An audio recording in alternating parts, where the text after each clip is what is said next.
की इजाज़त दी गई, जिस मीटिंग में एक्सपोर्ट की इजाज़त दी गई, तो ये सवाल उठाया गया, इसकी मुखालफत की गई और कहा गया कि आने वाले दिनों में हमारे यहाँ किल्लत पैदा हो सकती है, लिहाजा एक्सपोर्ट नहीं की जानी चाहिए। लेकिन फिर भी इसके बावजूद एक्सपोर्ट करने की इजाज़त दी गई। इस मामले को क्यों नहीं उठाया जा रहा? नंबर एक। नंबर दो, आपके दौर में जो अभी आप भी बात कर रहे हैं, पंजाब में 2.4 अरब की जो सब्सिडी दी गई, जिन्होंने इस सब्सिडी के फैसले किए, क्या उनके खिलाफ भी कार्रवाई होगी? क्या उनसे कोई पूछगिछ नहीं होगी? बुज़दार साहब का नाम आ रहा है ना, उन ज़ाहिर उनकी हुकूमत है।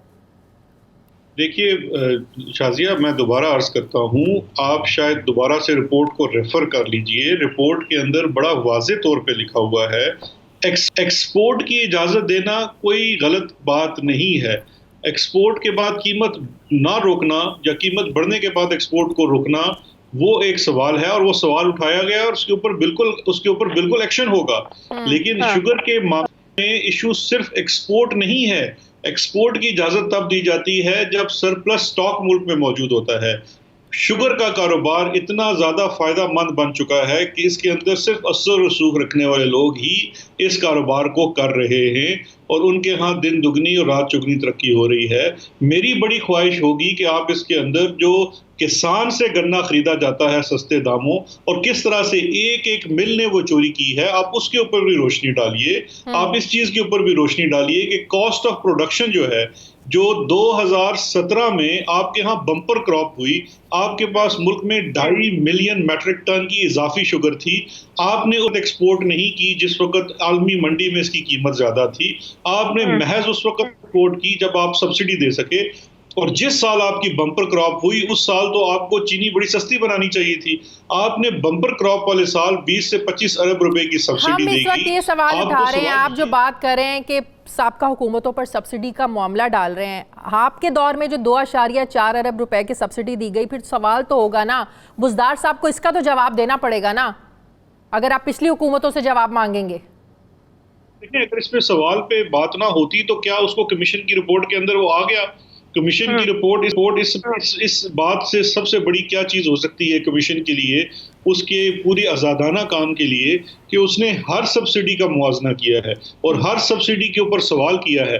आपको सवाल ये करना चाहिए कि जब सीएम पंजाब पेश होते हैं, कमीशन लिख देता है कि हम उनके जवाब से मुतमिन नहीं है।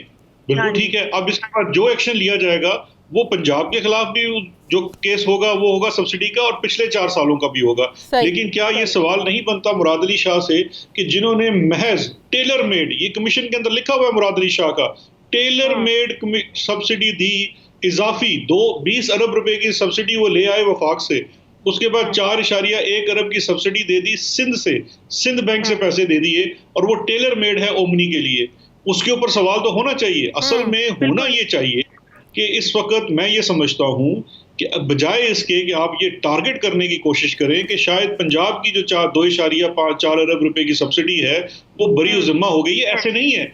सारी सब्सिडीज, लेकिन देखिए यहाँ पे हम बहुत बड़ी नाइंसाफी करेंगे अगर हम मामला सिर्फ सब्सिडी तक रखें, क्योंकि मसला इसमें है शुगर केन के लोगों को, जो केन ग्रोवर्स को पैसे कम दिए गए। इसके अंदर मिलों का नाम है अलमोइज है, हमजा है, हुंजा है, इनके साथ लिखा हुआ है कि 820 मिलियन 1,000 यानी कि 1 अरब रुपया की हद तक एक साल शुगर। शहजाद साहब, जो कमीशन की सिफारिशात हैं उस पर अमल दरामद कब होगा? देखिए, कमीशन ने जो सिफारिशात दी हैं वो काबीना ने उन सिफारिशात को इनसे पहले जो मेरे हवाले किया है, क्योंकि उस कमीशन की सिफारिशात के मुताबिक इसके अंदर नैब से लेके FBR, SCCP, CCP, FIA, इन तमाम के जिम्मे मुख्तलिफ चीज़ें आनी हैं। उसका एक पूरा मैं इस वक्त प्राइम मिनिस्टर साहब के लिए तैयार कर रहा हूँ, वो उनके सामने आने वाले दिनों में रखा जाएगा और इसके ऊपर वो जो भी एक्शन कमीशन के अंदर लिखा गया है, मेरी तो ख्वाहिश होगी कि हम उससे बढ़ चढ़ के काम करें, क्योंकि नासूर है। देखिए, बिजनेस करना और फेयर बिजनेस करना, रियासत को उसको सपोर्ट करना चाहिए, लेकिन business at the expense of आम आदमी जिसको हर तरह से निचोड़ा जा रहा है। बिल्कुल तब होगा शहजाद अकबर साहब कि हुकूमत में मौजूद जिन लोगों के नाम आ रहे हैं उनके खिलाफ भी कार्रवाई हो। अपोजिशन तो पहले एतराज़ करिए कि खुसरो बख्तियार उनके भाई को कमीशन ने क्यों नहीं बुलाया। अच्छा, वज़ीर आज़म ने शुगर इंडस्ट्री को रेगुलेट करने के लिए आपसे सिफारिशात जो मांगी थी, वो सिफारिशात आपने तैयार कर ली हैं? कैसे अब आप शुगर इंडस्ट्री को रेगुलेट करेंगे आइंदा के लिए? ये शुगर इंडस्ट्री को रेगुलेट करने के लिए मिनिस्ट्री ऑफ इंडस्ट्रीज इसके ऊपर पूरा काम कर रही है। ये कमीशन की रिपोर्ट आपको याद होगा last working day of Eid आई है, कल से दोबारा वर्किंग डेज का आगाज हो रहा है। आने वाले दिनों में जो रेगुलेटरी फ्रेमवर्क है जिसके अंदर मुख्तलिफ चीज़ें कमीशन ने भी हाईलाइट की हैं, जिसके अंदर जो स्टॉक्स हैं शुगर मिलों के अंदर, देखिए जो फॉरवर्ड सेल्स और सट्टे का काम होता है इसके अंदर ब्रोकर्स के साथ साथ शुगर मिल्स बराबर की शरीक हैं, क्योंकि सामान उनके यहाँ पड़ा होता है। शुगर मिलों के अंदर जो स्टॉक है आप उसकी डिलीवरी ऑर्डर 6 महीने बाद का डिलीवरी ऑर्डर इन्फ्लेटेड प्राइस के ऊपर दे देते हैं। वो किस कानून के तहत देते हैं? उसी से तो मार्केट में सट्टा होता है और स्पेकुलेशन होती है। और इसके ऊपर किरदार सामने सीसीपी का भी आया है, कंपटीशन कमीशन ऑफ पाकिस्तान का, जो कि रेगुलेटराइजेशन के खिलाफ वो अपना काम नहीं कर रहा। लेकिन ये तमाम चीजें शुगर मिलों के जो इसके अंदर पूरा किरदार है उसके बगैर मुमकिन नहीं है। अच्छा,